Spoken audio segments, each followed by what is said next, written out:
Muy buenas noches. La semana pasada estudiamos la primera parte del capítulo 25 y nuestro objetivo hoy es terminarlo. En esa segunda parte del capítulo 25 vamos a ver que Dios establece las leyes de compra y venta tomando en cuenta el año del jubileo y algunas excepciones al año del jubileo, y nos habla de una figura que en el hebreo se llama redentor, que tiene que ver con la compra-venta de las tierras y el año del jubileo.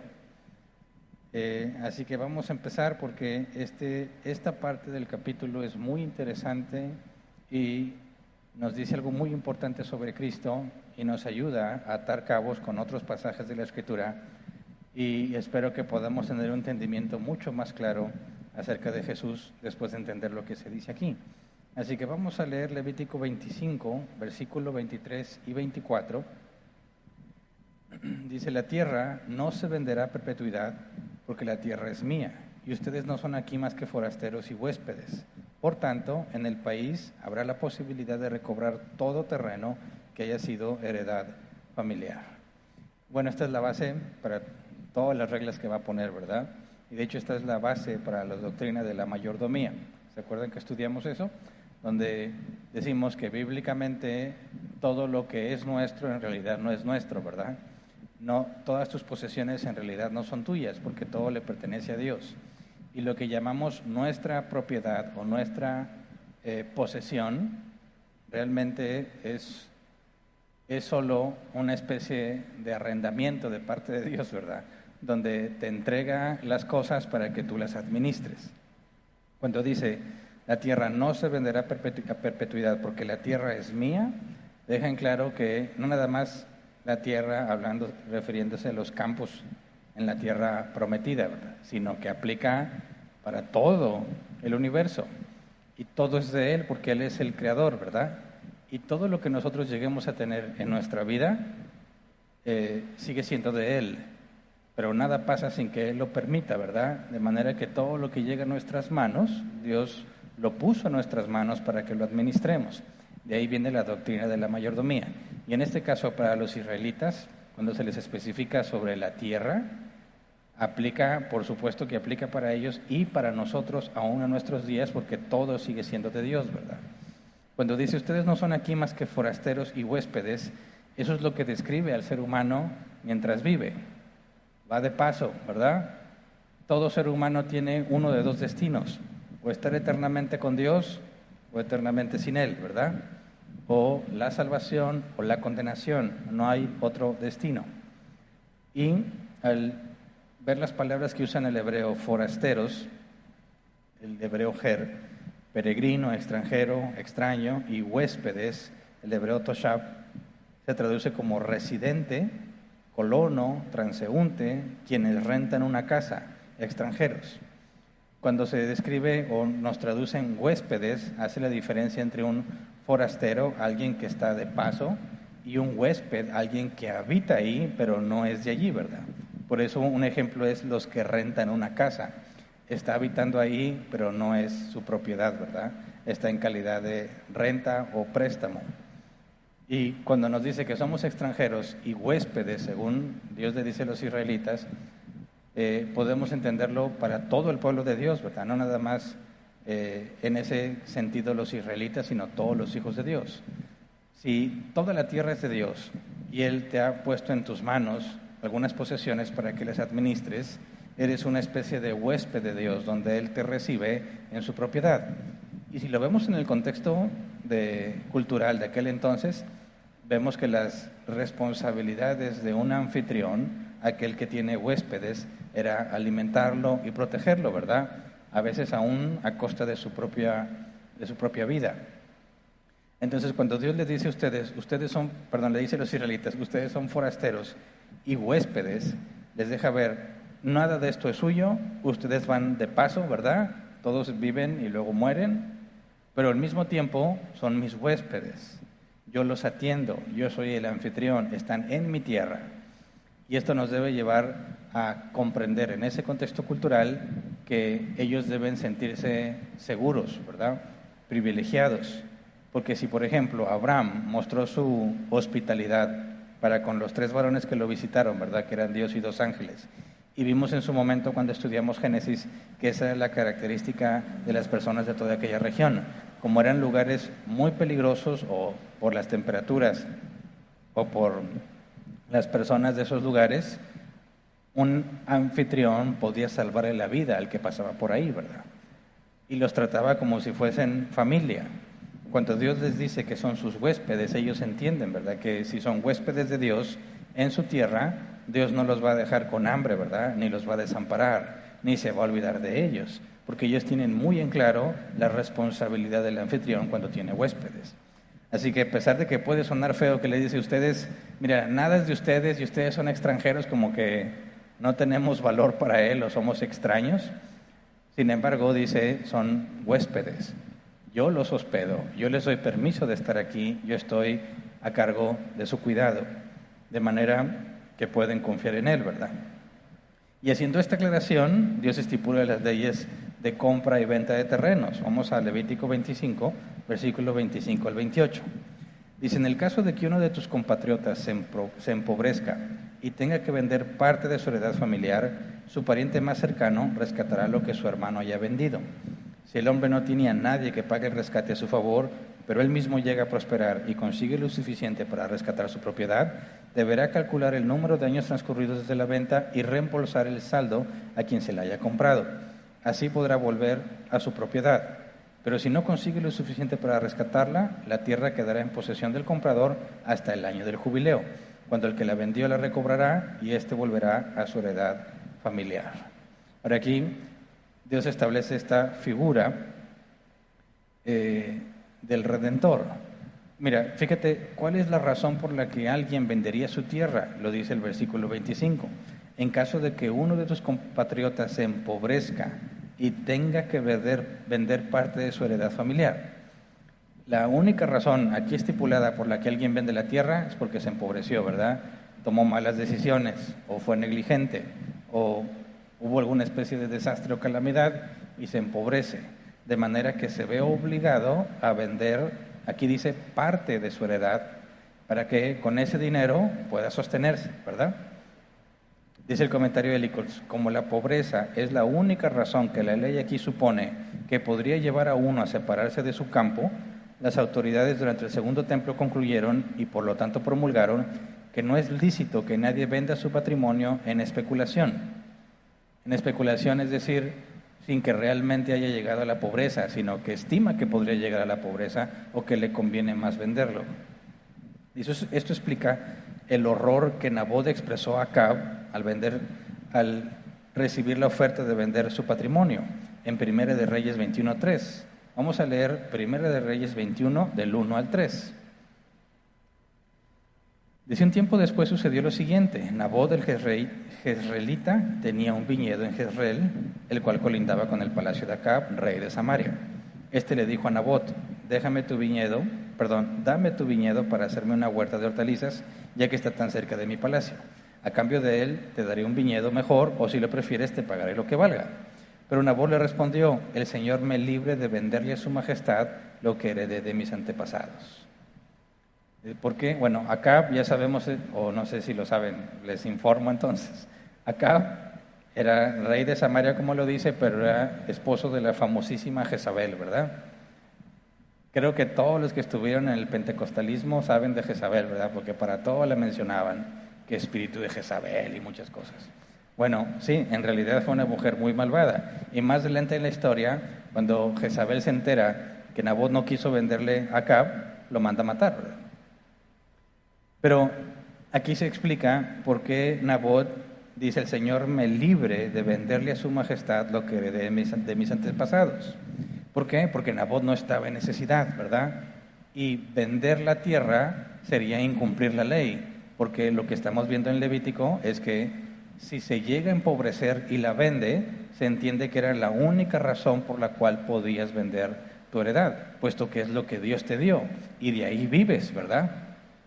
Trabajas la tierra y más los animales que pudieras tener, y de ahí obtienes tanto el alimento en la cosecha o en los animales, como lo necesario para hacer trueques o para la venta y poder obtener más cosas. Entonces, nos ayuda a entender por qué Nabot se rehusó, ¿verdad? Era considerado pecado, una falta a la ley, vender tu tierra si no te habías empobrecido. Pero bueno, considerando eso, regresamos al Levítico, dice regresando al versículo 25, en el caso de que uno de tus compatriotas se empobrezca y tenga que vender parte de su heredad familiar, dice, su pariente más cercano rescatará lo que su hermano haya vendido. Su pariente más cercano. Aquí la palabra pariente, el hebreo Gaal, se traduce como redimir o actuar como pariente. O sea, no está hablando de un pariente de sangre, no está hablando de un familiar, sino aquel que actúa como pariente. Obviamente tiene que tener un parentesco, ¿verdad? Pero lo interesante de la palabra es que se debe traducir como redimir. Entonces, cuando habla de este pariente que puede recuperar lo que su hermano vendió, este pariente, por la palabra hebrea, es un redentor. ¿Qué es o cuál es el concepto de un redentor? Un pariente cercano que puede pagar el precio de la deuda que tú tenías y que tú, digamos, al venderlo, pudiste saldar tu deuda o obtuviste lo necesario para poder vivir. El redentor es el que paga lo que tú no pudiste pagar para que recuperes lo que era tuyo. El redentor no se queda con lo que pagó, te lo regresa a ti. O sea, si yo me empobrecí y vendo parte, en este caso es parte de las tierras que Dios me dio, un redentor, un pariente cercano mío, no tiene la opción, tiene la responsabilidad de pagar lo que yo tuve que vender para que yo vuelva a tenerlo, para que vuelva a ser el propietario de lo que había perdido. Dice el comentario de Ellicott, si una persona se vista obligada por la presión de la pobreza a vender parte de su tierra, entonces es el deber del pariente más cercano, o como denota literalmente el original, el redentor más cercano a él, es su deber redimir la propiedad que su pariente empobrecido se ha visto obligado a vender. Dice, la expresión redentor se aplica en hebreo a aquel que, en virtud de ser el pariente más cercano, no solo debía redimir el patrimonio de la familia. Vamos a ver más adelante que también tenía que casarse con la viuda, se había quedado sin hijos, y de vengar la sangre de su pariente en el caso de que haya sido asesinado. Eso lo vamos a ver más adelante. El punto es que no era una opción, era una responsabilidad. Si se empobrecía un familiar tuyo, se buscaba quién era el pariente más cercano a él y tenía que ser el redentor de su pariente. Tenía que pagar la deuda para que su pariente recobre lo que perdió. Versículo 26.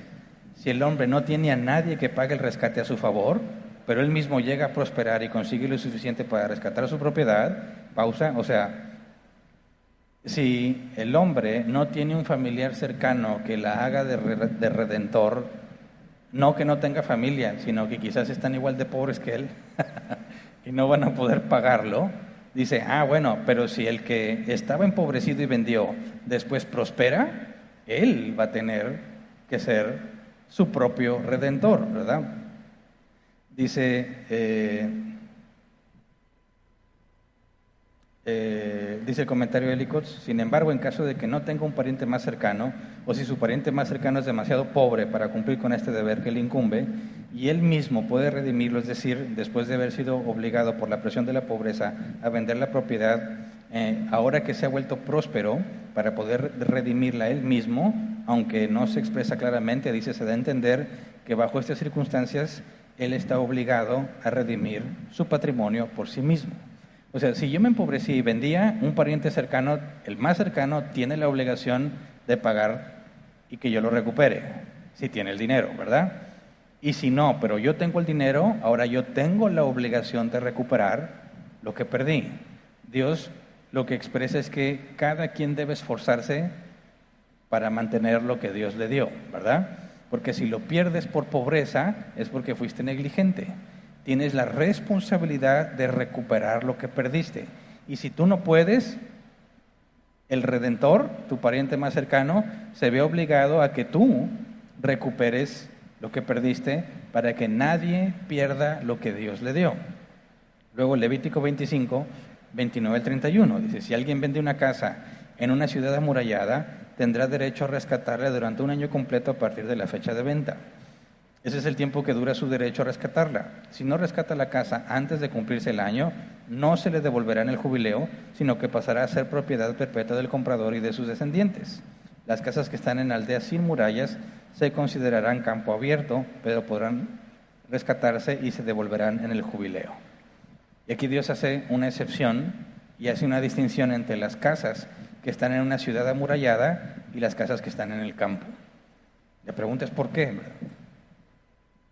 Dios dice, en el jubileo te empobreciste, el Redentor, tu pariente cercano, tiene la obligación de recuperarlo. No tienes alguien que lo pueda hacer tú mismo. Tampoco puedes, espérate el jubileo, ¿verdad? En el año 50, independientemente de cuándo tú lo vendiste, quizás falta poco tiempo o los 50 años, tendrías que esperar para que recuperes lo que es tuyo, sin pagar nada. Gratuitamente se te devuelve. Pero en el caso de una casa en una ciudad amurallada, te dan solo un año para recuperarla. Y si no la recuperas, no aplica que te la regresen en el jubileo. ¿Por qué? Lo que yo encontré es que, los comentaristas no se ponen de acuerdo. Y hay que ser claros, ¿verdad? La Biblia no lo especifica. Así que se ponen a imaginar cuál podría ser la razón. Y aquí hay 3 comentarios que voy a leerles, que me parece que tiene algo de sentido. Por ejemplo, dice el comentario Benson, el vendedor tiene mayor derecho sobre las casas que los terrenos, porque éstas serán comúnmente construidas a costa del dueño y por lo tanto se le concede más plena facultad para disponer de ellos. O sea, si tú piensas en una ciudad amurallada y casas adentro, el propósito es que no haya tierras para cultivar, ¿verdad? Son solo casas, es una ciudad y está fortificada, ¿verdad? Está diseñada para protegerse de los extranjeros, de posibles ataques. Ahora, todas esas murallas y todas esas casas, alguien las tuvo que construir, ¿verdad? Y todo el esfuerzo que puso en construirlas, dice el comentario Benson, Dios respeta todo ese agregado que se le agregó, o sea, todo ese extra que se le puso a la tierra, y Dios dice, ok, todo lo que le pusiste, todo ese esfuerzo, dice Dios, no es creación mía, sino tuya, según el comentario Benson. Por eso, cuando alguien la adquiere, obviamente va a costar más, y como está comprando ese esfuerzo humano, se lo puede quedar. A diferencia de las casas que están en el campo, que están hechas de una manera muy diferente y cuyo destino es para que ya eviten los agricultores, los que se dedican a la tierra, dicen, esas tierras tienen que regresar a sus dueños porque de eso viven. Pero las que se hacen en ciudades amuralladas, no lo haces ahí como dueño de la tierra, sino de la construcción que tú hiciste. Y en ese caso, la construcción puede pasar a manos de otro sin oportunidad de redimirla si no aprovechas el año que se te da para recuperarla. Lo que dice el comentario Benson. Dice además, Dios animaría por este medio a las personas a comprar y poseer casas en las ciudades, ya que la frecuencia y populosidad, dice, de las mismas era una gran fuerza, honor y ventaja para toda la tierra. O sea, se imagina también él que Dios está estimulando que la gente vaya a habitar a ciudades fortificadas en lugar de quedarse en el campo. ¿Por qué? Porque dirían, mira, si yo compro o vendo una casa, ahí me la puedo quedar para siempre, ¿verdad? De manera que si yo compro en el campo, tengo que regresarla siempre en el año del jubileo. Si tú quieres comprar y hacer una inversión, ¿dónde compras? ¿En una ciudad amurallada o en el campo? Pues en el campo, ¿verdad? Digo, no, en la ciudad amurallada, porque me la voy a quedar. Si en un año no la recupera, me la quedo. Entonces dice el comentario Benson, Dios está propiciando que las personas vayan a las ciudades fortificadas y compren, porque sería una inversión que puede quedarte para siempre. Y eso haría que las ciudades sean más seguras, más fuertes y por lo tanto menos vulnerables a los ataques que los que viven en el campo. Pero bueno, esa es la teoría del comentario Benson. Luego el comentario Helicos dice, es bastante diferente las leyes en el caso de las casas en las ciudades amuralladas. Dice, estas no son la creación de Dios asignados por su mandato a las diferentes tribus de Israel, son obra del hombre. que los edifica y los derrumba a su voluntad y según su imaginación. Por lo tanto, la ley del jubileo no aplica a estos edificios humanos temporales. Así es como lo ve el comentario Hélicos. Y luego el comentario de Matthew Henry. Dice, las casas en las ciudades amuralladas eran más el fruto de su propia industria que la tierra en el campo, que era el regalo directo de la generosidad de Dios. Por lo tanto, si un hombre vendía una casa en una ciudad, solo podía redimirla dentro del año siguiente de la venta.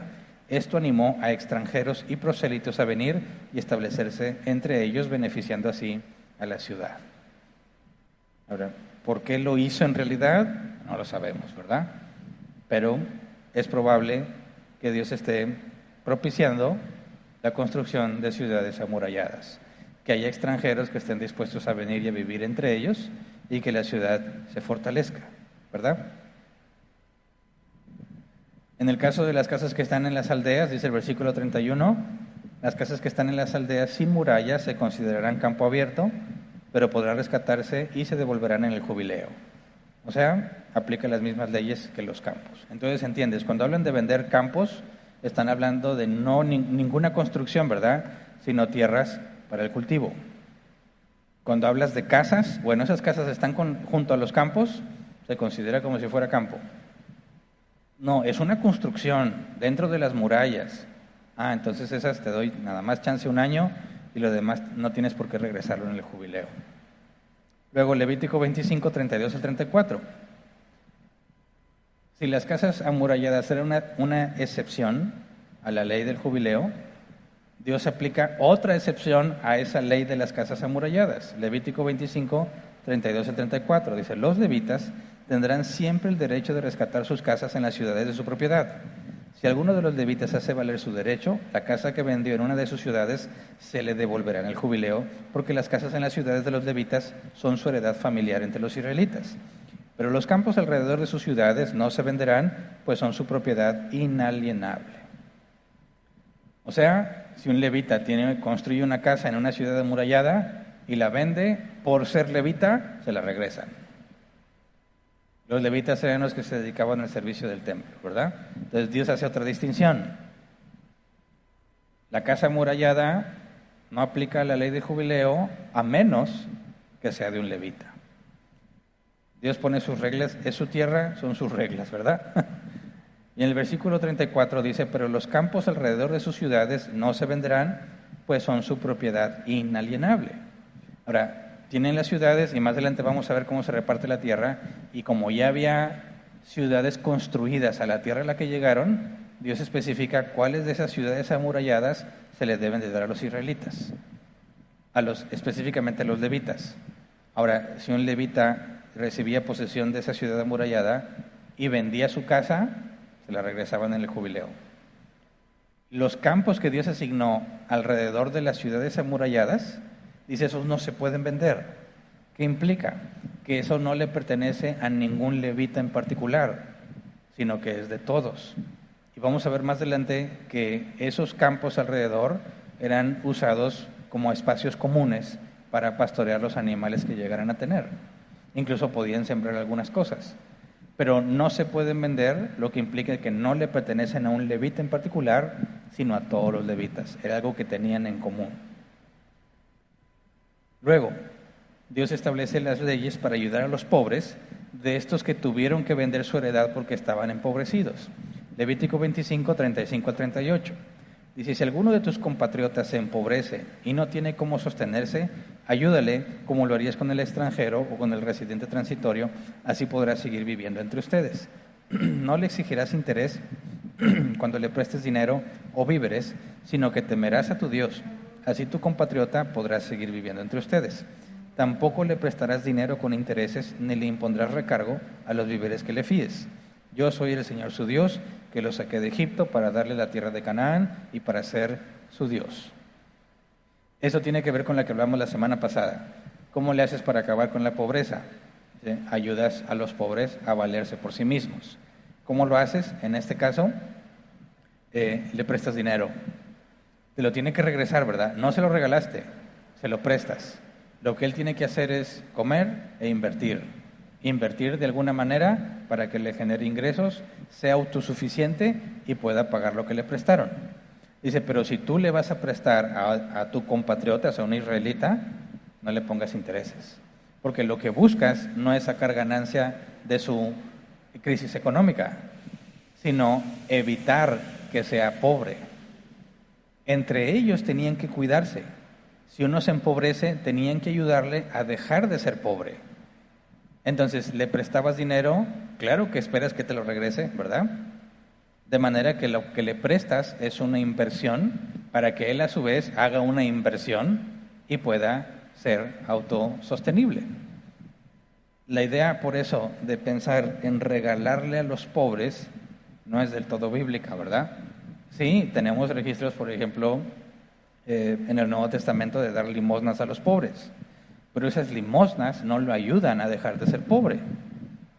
Lo que ayuda a un pobre a dejar de ser pobre es que le provean lo que necesita para invertir y hacerse autosuficiente. Entonces Dios pone estas reglas, ¿verdad? Se empobrece. Ok, ¿de qué está hablando aquí entonces? Dice el comentario de Licos.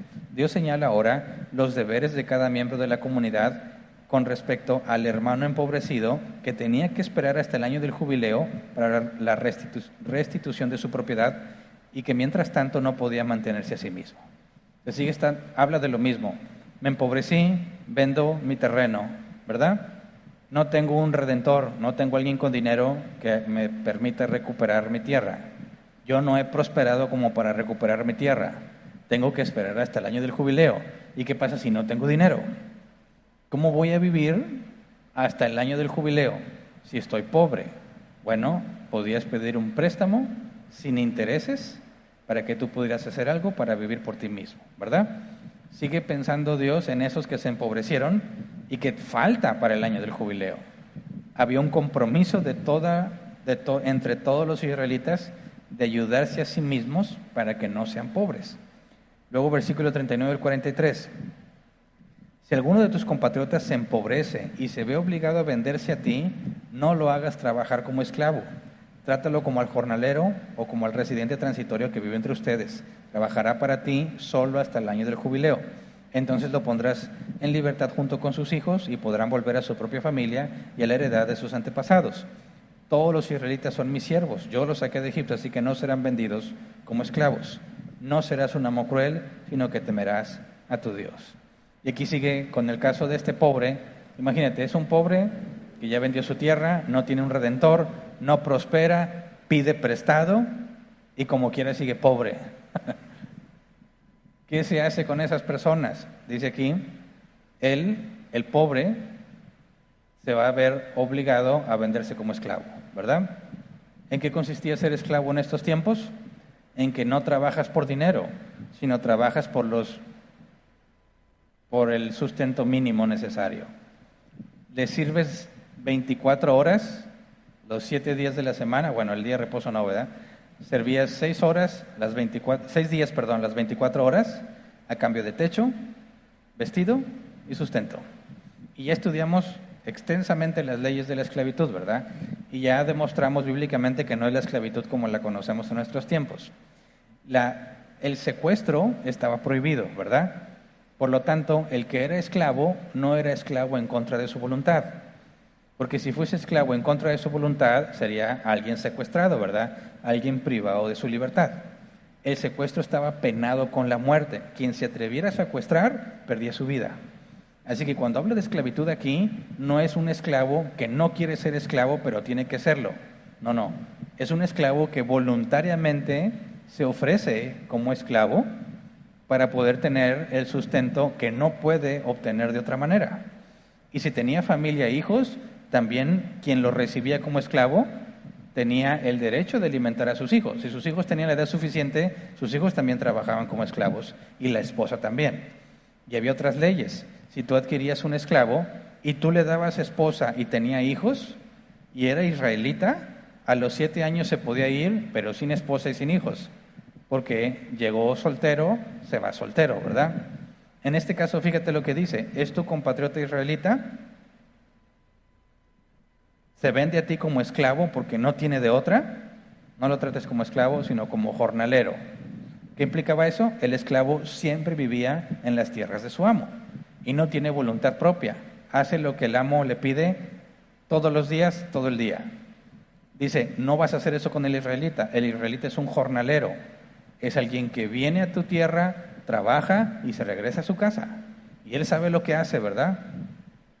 Entonces, recíbelo como esclavo para darle el sustento que necesita, pero no lo tratas como esclavo, sino como jornalero. Sigue siendo el responsable de su vida, sigue tomando sus propias decisiones, pero viene y desempeña actividades para ti. Así que Dios sigue pensando en aquellos que no pueden salir de la pobreza todavía, entonces los ayudas dándoles el sustento como esclavo, pero sin tratarlo como esclavo. Luego Levítico 25, 44 al 46. Dice, asegúrate de que tus esclavos y esclavas provengan de las naciones vecinas.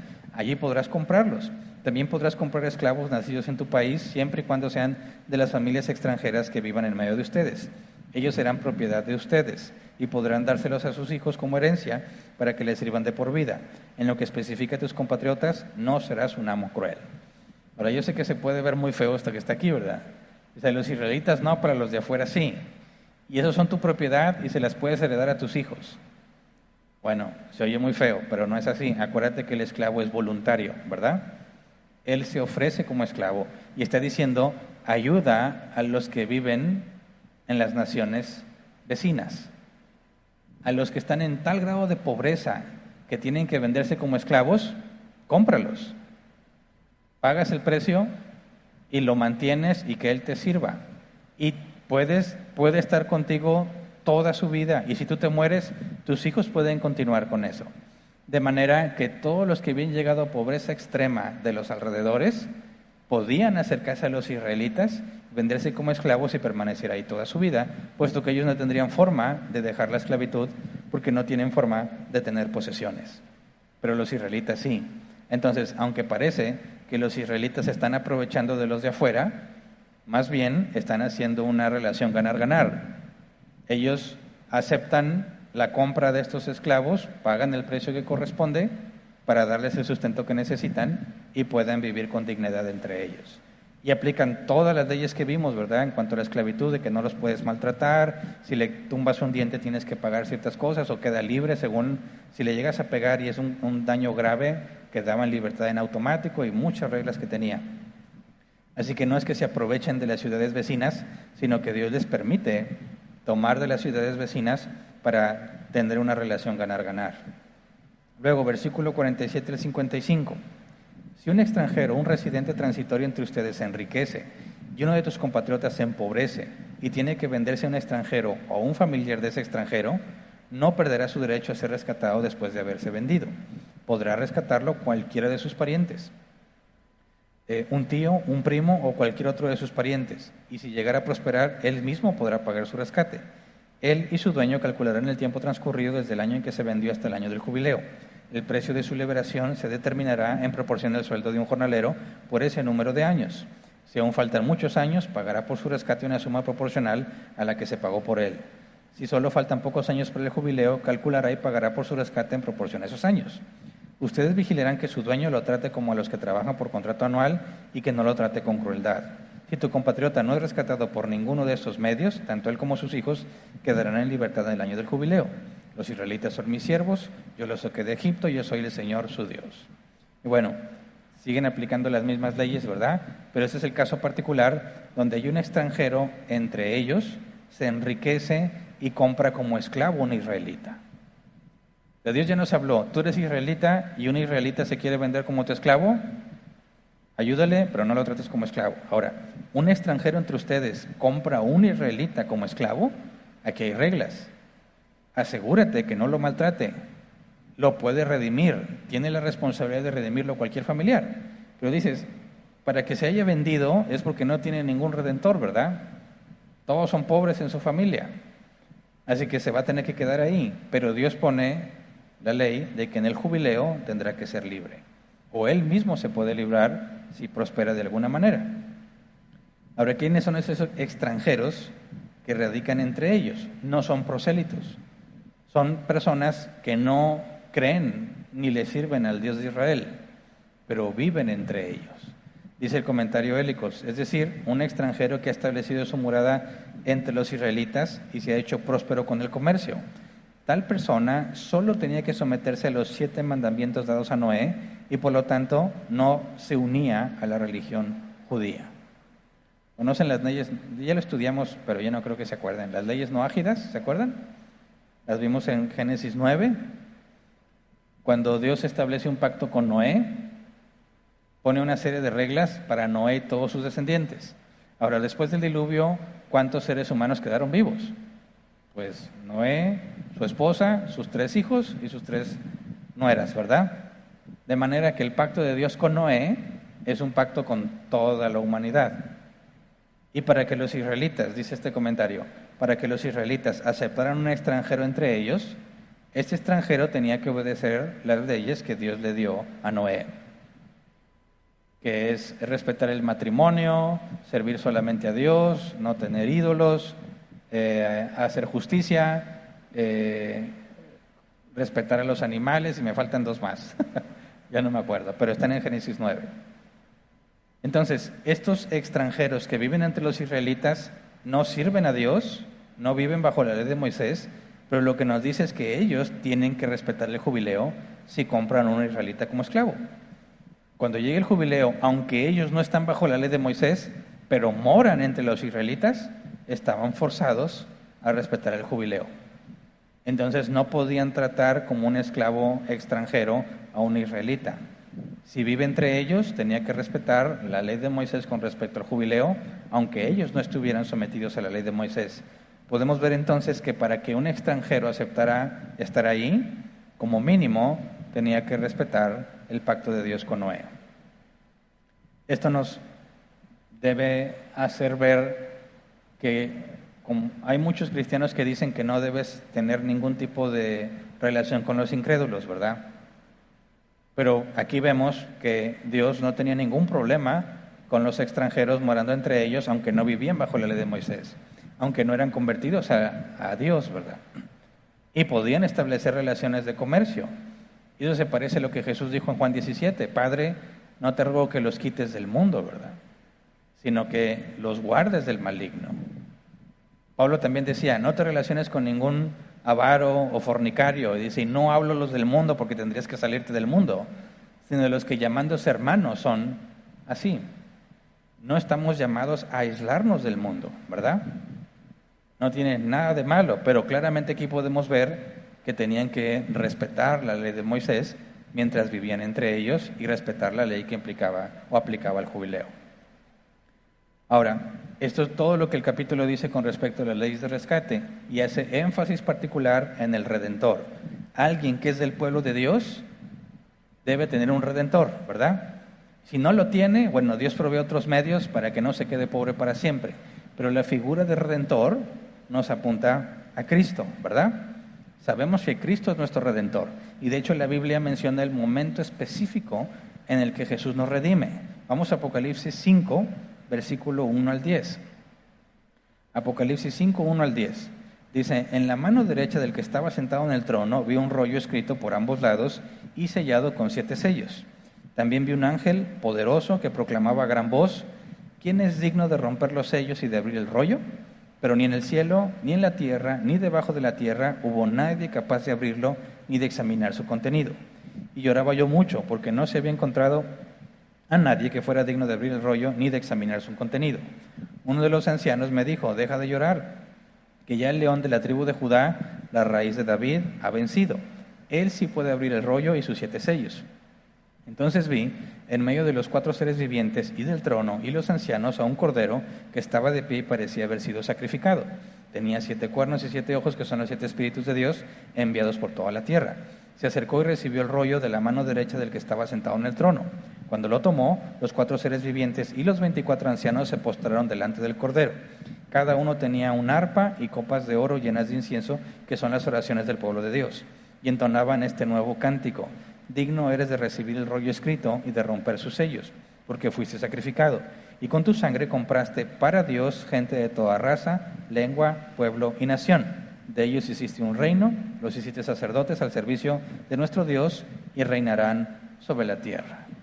Ok, ¿qué es Lo importante aquí, que Jesús puede abrir el rollo, tomarlo de la mano del Padre y abrirlo. ¿Qué es ese rollo? Bueno, vamos a Jeremías 32, versículo 8-15, para entender por la propia Biblia qué es ese rollo. Dice Jeremías 32, 8-15, en efecto, conforme a la palabra del Señor, mi primo Hanamel vino a verme en el patio de la guardia y me dijo, compra ahora mi campo que está en Anatot, en el territorio de Benjamín, ya que tú tienes el derecho y la responsabilidad de comprarlo por ser el pariente más cercano. Pausa. Jeremías es el redentor, ¿verdad? De su primo Hanamel. Y va y le dice, compra mi terreno, ¿verdad? Porque tú eres el pariente más cercano, por lo tanto tienes la responsabilidad de ser mi redentor. Está hablando del proceso de redención de la tierra o del campo que pertenece al primo de Jeremías. Dice, continúo leyendo en el versículo 8. Entonces comprendí que esto era palabra del Señor. Versículo 9. Y le compré a mi primo Hanamel el campo de Anatot por 17 monedas de plata. Reuní a los testigos, firmé la escritura, la sellé y pagué el precio convenido. Luego tomé la copia sellada y la copia abierta de la escritura con las condiciones de compra y se las entregué a Baruc, hijo de Nerías, hijo de Maseías, en presencia de Hanamel, de los testigos que habían firmado la escritura y de todos los judíos que estaban sentados en el patio de la guardia. Con ellos como testigos le ordené a Baruc, así dice el Señor Todopoderoso, el Dios de Israel, toma la copia sellada y la copia abierta de esta escritura y guárdalas en una vasija de barro para que se conserve mucho tiempo. Porque así dice el Señor Todopoderoso, el Dios de Israel, de nuevo volverán a comprarse casas, campos y viñedos en esta tierra. Ahora, fíjate, el proceso de redención aquí ya está mucho más detallado, ¿verdad? Hablan de la escritura y una copia. Y dice que la copia sellada y la copia abierta de esa escritura. Había dos copias que, digamos, representaban a ese terreno. Y según la tradición judía, cuando alguien cedía sus posesiones o sus tierras a otra persona, por embargo o por venta, escribía un listado de sus propiedades en un rollo y lo sellaba. Solo un pariente cercano, o sea, el Redentor, podía redimir la tierra perdida a su dueño original. Entonces la mecánica era así. Vas a vender tu tierra, tienes que establecer los límites de la tierra y todo lo que hay en la tierra. Y haces una copia. Una copia queda abierta, que es lo que va a leer el comprador, y la otra copia, idéntica, la enrollas y la sellas. Nadie la puede abrir. Si alguien la abre, el sello se rompe. Estamos hablando de sellos de cera, ¿verdad? Si alguien la abre, el sello se rompe. De manera que el que compraba la tierra veía las escrituras, por decir, la copia abierta con todo lo que contiene, y eso testifica que él es el dueño de todo lo que está ahí. Y la copia sellada garantiza que esos textos o ese rollo en particular no ha sido alterado. Cuando el Redentor venga a reclamar la tierra de su pariente, ¿cómo se asegura él que le van a regresar todo lo que era de su pariente? Que no le van a dar gato por liebre y que modifiquen la escritura de manera que le regresen menos. Bueno, para eso era la copia sellada. La copia sellada solo podía ser abierta por el Redentor. Es decir, yo soy el Redentor y yo voy y vengo al terreno que mi familiar perdió. Digo, asegúrame que lo que está escrito aquí es realmente lo que le pertenece a mi pariente. Toma la copia sellada. Solo tú puedes abrirla. Si el sello está ahí presente, significa que nadie lo ha alterado desde que se compró el terreno. Entonces, el Redentor es el único que podía quebrar el sello y atestiguar que la carta abierta y la sellada son idénticas, por lo tanto tiene la garantía de que está recuperando exactamente lo que había perdido su pariente. ¿Se entiende? Ahora, hay hallazgos arqueológicos que corroboran esto. Se han encontrado, y leo textualmente algunos artículos, se han encontrado en Babilonia contratos escritos sobre tablillas de barro encerrados en un sobre de barro. Por fuera este sobre estaba escrito un duplicado exacto del contenido que estaba dentro del sobre. Si por alguna razón alguno sospechaba que lo escrito fuera del sobre fue modificado, se rompía el sobre en presencia de testigos para ver si coincidía con el texto en su interior. Es el mismo proceso que les expliqué, ¿verdad? Ahora, ¿qué está sucediendo en Apocalipsis? Un ángel pregona: ¿quién es digno de tomar el rollo y de abrir sus sellos? Y no se encontró nadie digno, ni en el cielo, ni en la tierra, ni debajo de la tierra, ¿verdad? Y dice Juan: y lloraba yo mucho porque nadie había sido digno. ¿Qué está entendiendo Juan? No hay un redentor, ¿verdad? Hay un proceso de redención. ¿Quién es digno de tomar el rollo y de abrir sus sellos? Está diciendo, tiene que ser un pariente cercano que tenga los medios para poder redimirlo. No se especifica qué es lo que se va a redimir, ¿verdad? Pero es el proceso descrito por Jeremías. Entonces, Juan llora.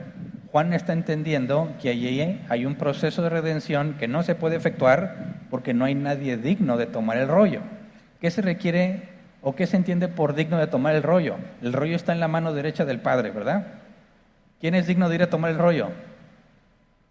Nadie. Ahora, si es un proceso de redención de tierra, está hablando de las leyes humanas, ¿verdad? ¿Qué humano puede ir a tomar de la mano derecha del Padre el rollo para redimirlo? Aunque haya parientes cercanos, ¿quién puede mantenerse en pie delante de Dios? Nadie. Entonces dice Juan, lloraba yo mucho porque no había nadie digno. Juan está entendiendo lo que más adelante se nos va a explicar, que está hablando de la redención de toda la tierra. Dice Apocalipsis 5, uno de los ancianos me dijo: deja de llorar, que ya el león de la tribu de Judá, la raíz de David, ha vencido. Él sí puede abrir el rollo y sus 7 sellos. ¿Qué está diciendo? Jesús, hombre, su naturaleza humana, pariente ¿de quién? ¿De Juan? ¿De quién perdió lo que se le había dado? Adán. Jesús es el segundo Adán. Jesús es pariente cercano de Adán porque encarnó. Está en la misma condición de Adán. Es el cercano. Y Él es perfecto. Puede estar ante el Padre y tomar el rollo y abrir los sellos porque es el pariente cercano de Adán que puede redimir lo que Adán perdió. Está hablándonos de la profecía de Génesis 3, un hijo de Eva que le aplastará cabeza a serpiente. ¿Quién es serpiente? El diablo, Satanás, es el príncipe de este mundo, ¿verdad? ¿Qué nos está revelando aquí Apocalipsis 5? Jesús va a redimir la tierra completa, la va a quitar de manos del dueño actual que era Satanás. Es el proceso de redención de toda la humanidad y de toda la tierra, como la Biblia especifica que toda la creación está sujeta a maldición, ¿verdad? A causa del pecado de Adán. Lo perdió, se empobreció Adán, se quedó sin nada de lo que Dios le había dado, y el Redentor, que es Jesús, paga el precio para recuperar todo lo que era de Adán. Apocalipsis 5, versículo 7. Se acercó y recibió el rollo de la mano derecha del que estaba sentado en el trono. Al recibir el rollo, implica que el proceso de redención está por terminarse. Ya hay un redentor. Lo único que tiene que hacer es abrir los sellos, y de eso trata Apocalipsis 6 y 7, ¿verdad? Ahora, fíjate también, al momento en que Jesús se acerca a tomar el rollo para abrir los sellos, se cumple la profecía de Daniel 7. Vamos a Daniel 7, versículo 13 y 14, Reina Valera 60. Miraba yo en la visión de la noche, y aquí con las nubes del cielo venía uno como un hijo de hombre, que vino hasta el anciano de días, y le hicieron acercarse delante de él. Y le fue dado dominio, gloria y reino, para que todos los pueblos, naciones y lenguas le sirvieran. Su dominio es dominio eterno, que nunca pasará, y su reino uno, que no será destruido.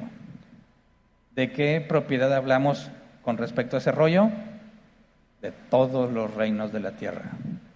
La profecía de Daniel 7, el hijo de hombre que se acerca al anciano de días y se le entrega el reino, es lo que nos está describiendo Apocalipsis 5 con mucho más detalle, ¿verdad? Fíjate, a Daniel se le permitió ver lo mismo que a Juan, pero obviamente Daniel siglos y siglos antes de que incluso se hubiese revelado quién era Jesús. Cuando Juan ve ese proceso siendo él un israelita y obviamente una persona que conoce y tiene dominio sobre el Antiguo Testamento, él entiende que es la profecía del Hijo del Hombre. Ahora, ¿cómo se decía Jesús a sí mismo? El Hijo del Hombre, haciendo referencia a este personaje. Por eso fue condenado a muerte cuando Caifás le cuestiona, ¿quién eres tú? Le dice, yo soy el Hijo del Hombre, verás al Hijo del Hombre venir, ¿verdad?, en las nubes.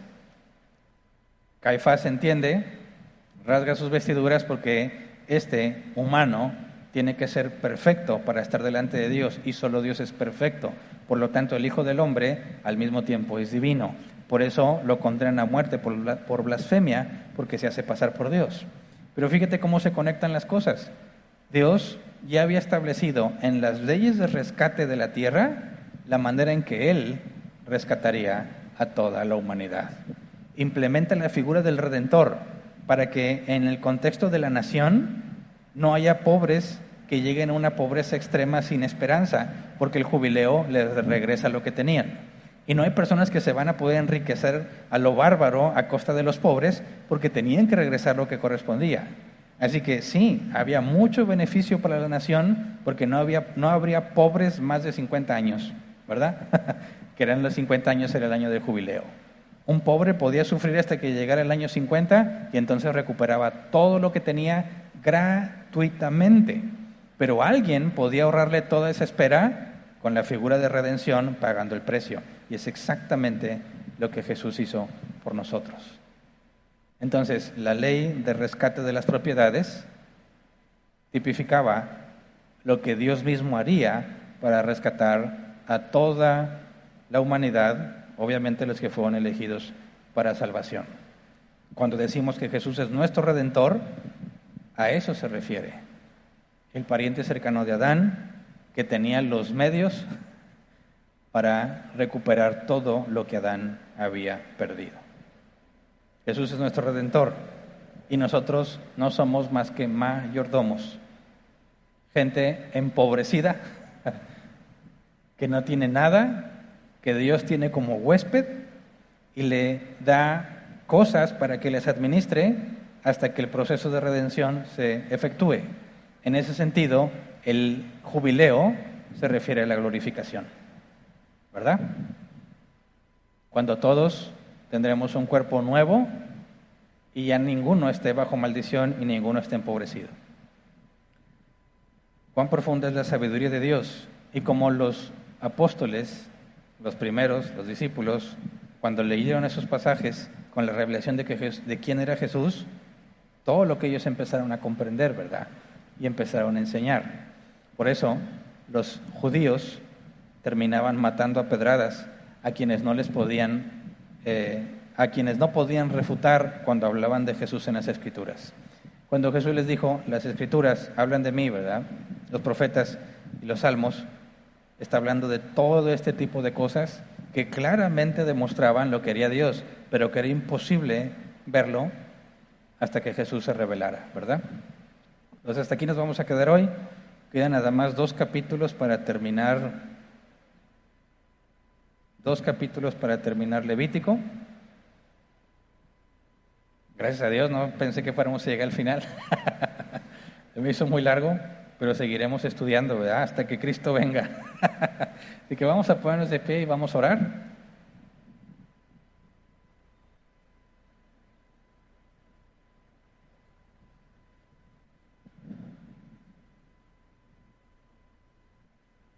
Lo estamos viendo también el domingo con la Trinidad. Toda la información que había en el Antiguo Testamento acerca de Dios y de Jesús y de su Espíritu Santo, y que era imposible verla hasta que Jesús se manifestara. Por eso la analogía. He escuchado a algunos decir, el Antiguo Testamento es como una casa lujosamente amueblada, pero sin luz. Entras a esa casa y no puedes apreciar todo lo que hay. Sabes que hay cosas, pero no puedes verlas con claridad. Hasta que llegó Jesús, la luz que alumbra a todo hombre, e ilumina esa casa, y entonces ves toda la riqueza de lo que había en esa casa, que sabías que ahí había cosas, pero en oscuridad.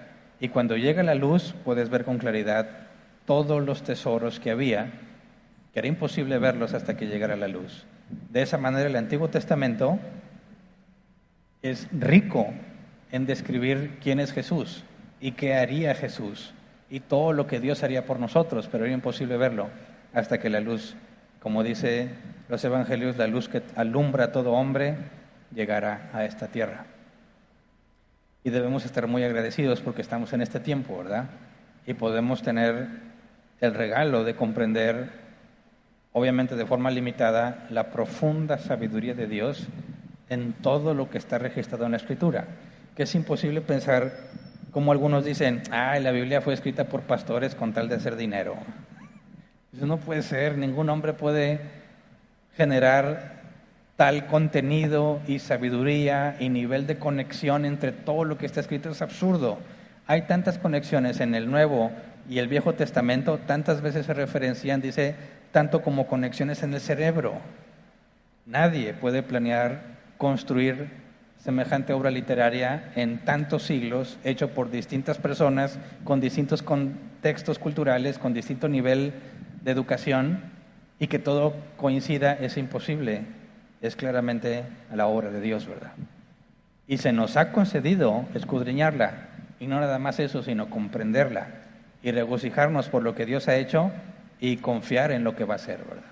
Porque si ya hizo todo esto y dijo que regresará, ¿por qué dudarlo, verdad? No hay ninguna razón para dudar.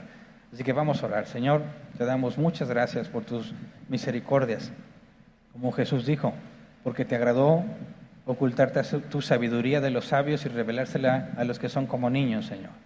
Tu palabra claramente especifica que tomaste lo más vil y despreciado, lo débil para avergonzar al fuerte y lo necio para avergonzar al sabio. Y aquí estamos, Señor, débiles y necios, con el privilegio de comprender tu palabra y tener una muestra, Señor, de la profunda sabiduría en el plan de salvación, de la profunda riqueza, Señor, que había en tu palabra, que solo podía ser revelada por medio de tu Hijo. Te agradecemos, Señor, porque estamos de este lado del nuevo pacto. Te agradecemos porque muchos hombres fieles anhelaron ver todas esas cosas. A veces pensamos que era más deseable ver tu ministerio terrenal, pero no se compara, Señor. Tú mismo lo dijiste. Son bienaventurados los que vieron y creyeron, pero más bienaventurados los que no vieron y creyeron. De manera que tú afirmas, Señor, lo que estamos confesando, que es más bienaventurado estar en este tiempo. No necesariamente cuando tú estuviste en tu ministerio terrenal, o cuando la ley de Moisés, o cuando los milagros de Elías, sino ahora, después de que vemos todas estas cosas realizadas, sabiendo que solo faltan pocas cosas, Señor, de tu plan de redención, para que todos podamos estar cara a cara contigo, Señor, y disfrutar de lo que tú desde la eternidad ordenaste para cada uno de tus hijos. Te damos gracias, Señor, porque no somos dignos en ninguna manera de que nos reveles tu palabra, de que nos permitas entender. No somos dignos, Señor, de ninguna de las bendiciones que tú das, pero nos has recibido no nada más como huéspedes en la tierra, sino como tus hijos. Y por eso, Señor, estamos agradecidos y estaremos agradecidos por toda la eternidad. Gracias. Amén. Pueden sentarse. Pasemos a la sección de preguntas.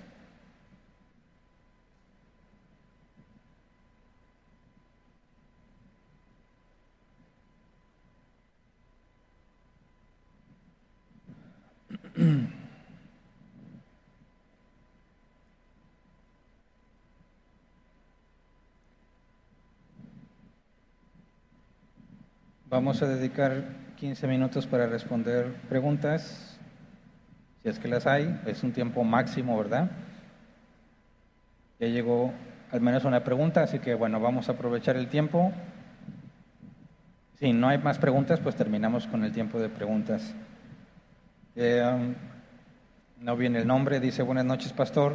¿Hasta dónde llega nuestro compromiso para con los pobres como creyentes? Ya que se nos demanda buscar el bien común de la sociedad, aunque no estamos en el antiguo pacto, el ayudar a los necesitados es parte del carácter de Dios.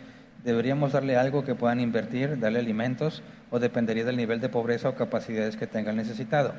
Gracias de antemano. Mira, a la iglesia se le dio también la encomienda de acordarse de los pobres, lo dice el apóstol Pablo. Acuérdate de los pobres. Y hace quizás ya un año estudiamos lo que esa responsabilidad implicaba.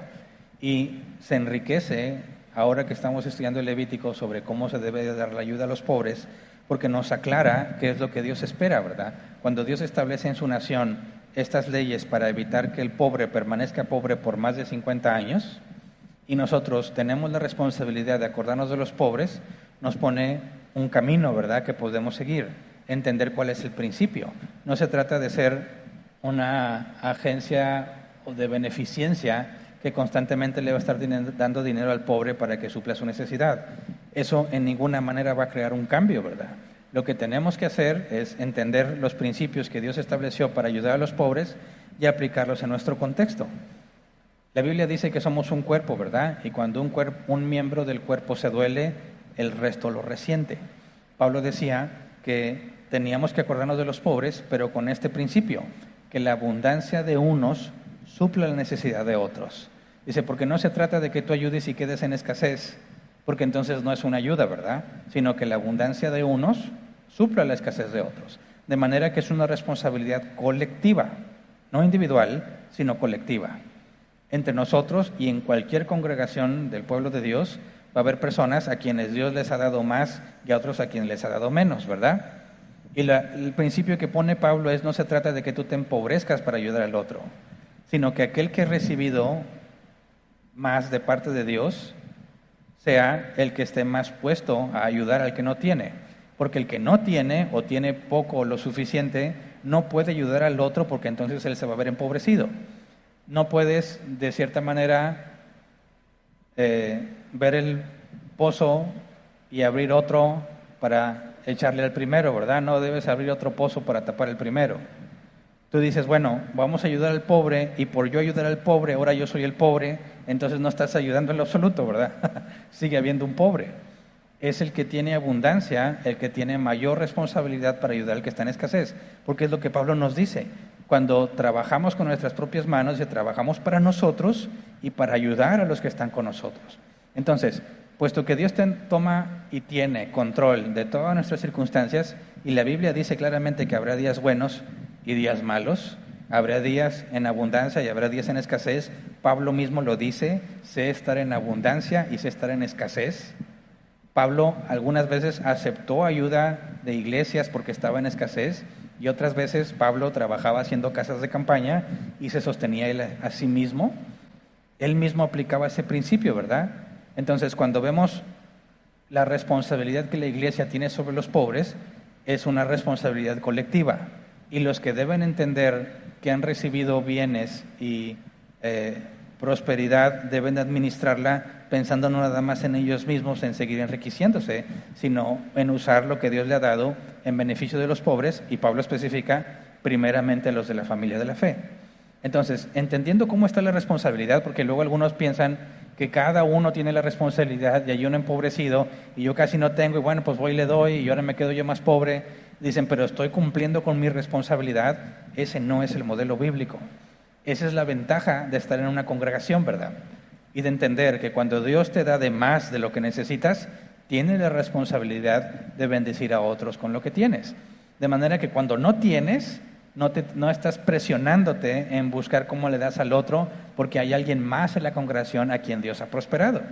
Y entonces, cuando tú no tienes, puedes contar con la ayuda de la congregación de los que Dios ha bendecido. Pero si te fijas, no son las personas, sino Dios, al bendecir a las personas, quien controla que siempre haya una ayuda para los pobres. Ahora, ¿cómo ayudas al pobre? Definitivamente no nada más dándole dinero, ¿verdad?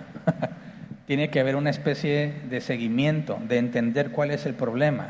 Porque si una persona dice, tengo un problema, gasto todo lo que recibo, y dices, ay, pobrecito, déjame te doy más dinero, ¿qué va a hacer?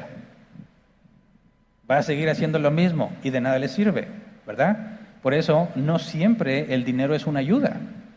No tienes para comer y parece que eres mal administrador, no voy a poner dinero en tus manos, porque ya está la evidencia de que no eres un buen administrador. Te ayudo con despensa, ¿verdad? De manera que tengas lo necesario para alimentarte. Te despreocupes de salir a buscar el sustento mínimo. Aquí está el sustento mínimo en comida. Tú sale a buscar el dinero para que empieces a salir de deudas. ¿Se entiende? Buscas la manera de ayudarlo a ser autosuficiente, según cada caso, ¿verdad? Yo he escuchado y he leído, principalmente he leído, cómo hacen iglesias de doctrina bíblica, ¿verdad?, para ayudar a los pobres. Y he escuchado que algunos se organizan de tal manera, y obviamente en unas, digamos que en países primermundistas, entre todos establecen un fondo de ayuda a los miembros. Son tantas las personas que han sido prosperadas por Dios que dicen, tengo este dinero y quiero que se use de la mejor manera para ayudar a los miembros de la iglesia que se han visto en una situación de crisis. Entonces, ellos separan una cantidad de dinero y forman un fondo de ayuda para los pobres. Ese fondo de ayuda tiene el propósito de hacer préstamos a los miembros de la iglesia que entraron en una crisis económica con determinados periodos para pagarlos, de manera que se hace un préstamo al que se empobreció, partiendo del concepto que vimos en Levítico 25, para que con ese dinero provea las necesidades básicas e invierta, ya sea en ir a buscar trabajo o en algo que vender para comerciar y pueda reponer lo que recibió como préstamo. ¿Se entiende? Y dices, están observando completamente el principio que vemos en Levítico 25. Pero obviamente se requiere muchos prosperados para hacer eso. El árbol plantado lo implementamos sobre todo en tiempos de pandemia, ¿verdad? Dijimos, vamos a tomar lo que Dios hizo con José el Soñador, que le mostró que venían tiempos de abundancia y luego tiempos de escasez, ¿verdad? Y recopiló cuando había, para que cuando no hubiera, de ahí se pudiera usar. Y eso es lo que hicimos. En tiempos de la pandemia, todo el que todavía tenía trabajo y sintió en su corazón, trajo en especie, ¿verdad? Alimentos que no caducaran, ¿verdad?, en envases de Tetra Pak, o que duraran mucho como granos y semillas, no perecederos, etcétera, etcétera. Y se acumuló y se acumuló y se acumuló. Cuando vino la necesidad, de ahí tomamos para empezar a ayudar a los que estaban empobrecidos. Y gracias a Dios nunca faltó. Todo el que necesitó se le proveyó y todo salió de entre los mismos. Ahora, como iglesia tenemos que pensar en detectar también cuando hay personas empobrecidas que están en el caso del hijo pródigo. Si al hijo pródigo le hubieses llevado una despensa, nunca regresa a la casa de su padre, ¿verdad? ¿Qué fue lo que hizo que quisiera regresar a la casa de su padre? Que deseaba comer lo mismo de los cerdos. Y entonces recapacitó, estaba mejor en la casa de mi padre.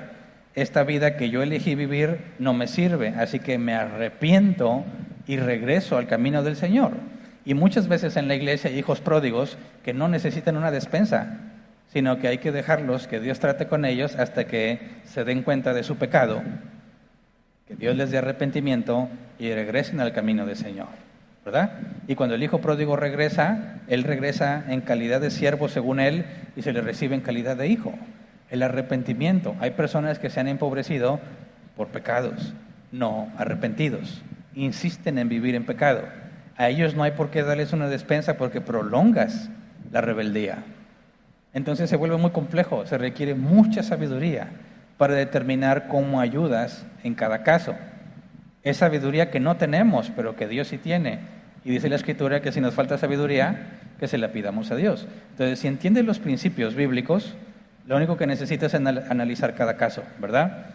Y buscar la manera de aplicar el principio en cada caso. Humanamente nos vamos a equivocar, ¿verdad? Siempre. Por eso necesitamos a Dios. Siguiente, dice Carlos Leal. Buenas noches, pastor. El que compró la propiedad se queda sin recuperar lo que invirtió cuando el que la vendió la recupera en el jubileo al no tener para recuperarla. No, mira, Dios lo explica así. La tierra es de Dios.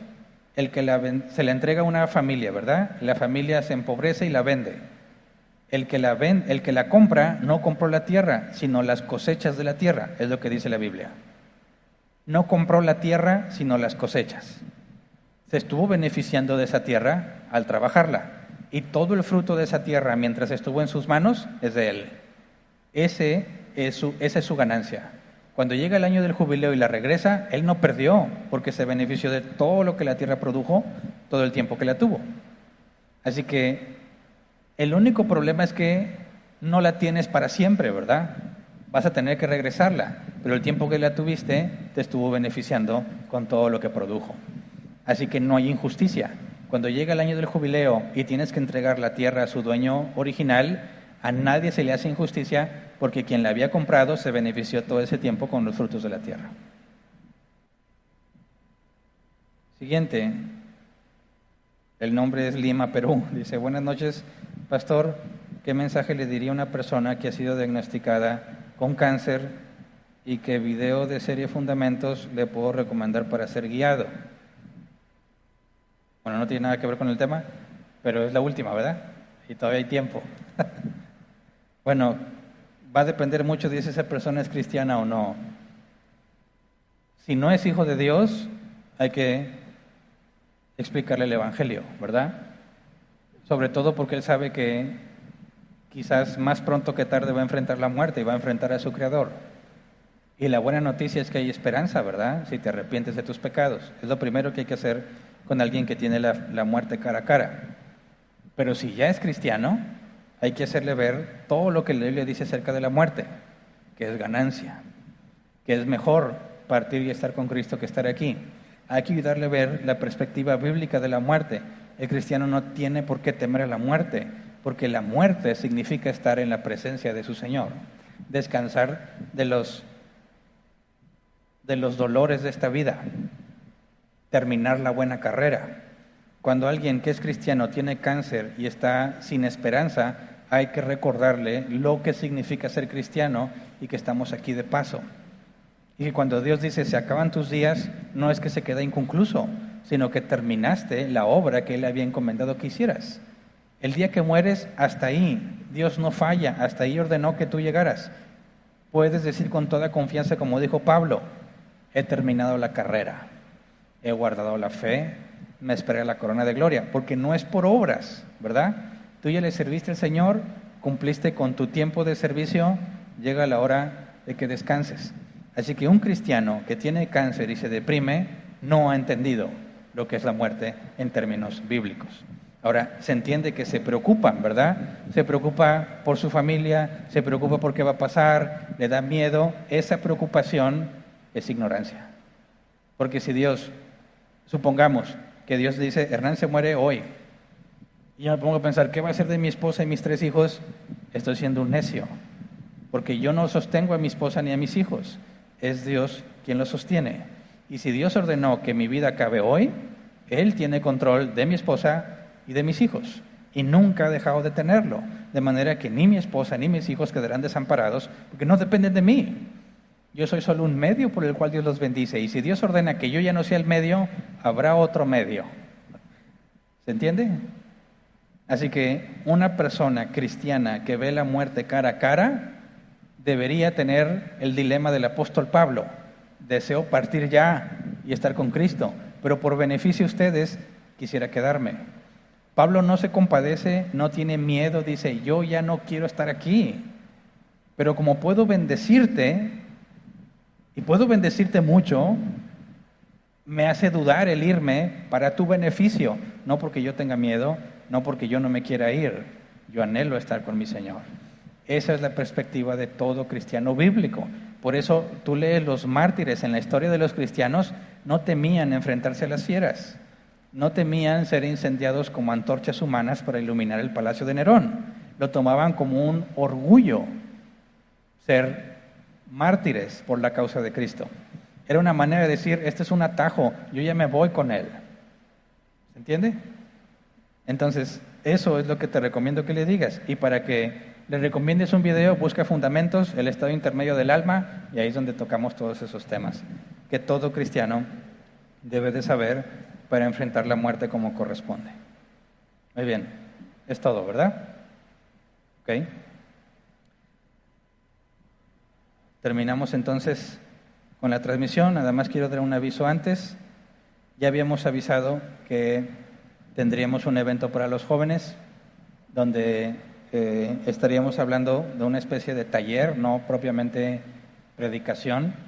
Y yo ya recopilé desde hace buen tiempo los temas que los jóvenes de Árbol Plantado quieren escuchar. Es una lista extensa. Y estoy en el proceso de crear el contenido para poder tener aquí las reuniones. Estamos planeando que sea para julio. Aún no tenemos la fecha exacta, pero ya estamos en eso. No se nos olvidó. Hernán dijo y se les olvidó. No, no se nos olvidó. Obviamente se requiere planeación, ¿verdad? Sobre todo para hacer el tiempo.